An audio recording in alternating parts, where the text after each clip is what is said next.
يكذب بالدين فذلك الذي يدعو اليتيم ولا يحض على طعام المسكين فويل للمصلين الذين هم عن صلاتهم ساهون الذين هم يراءون ويمنعون الماعون.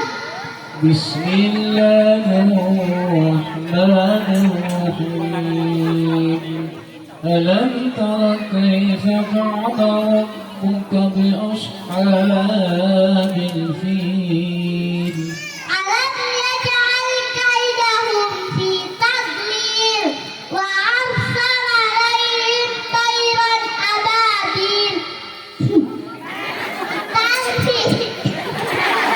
ترميهم بحجارة من سجيل فجعلهم كعصف مأكول. بسم الله الرحمن الرحيم ألهاكم التكاثر حتى زرتم المقابر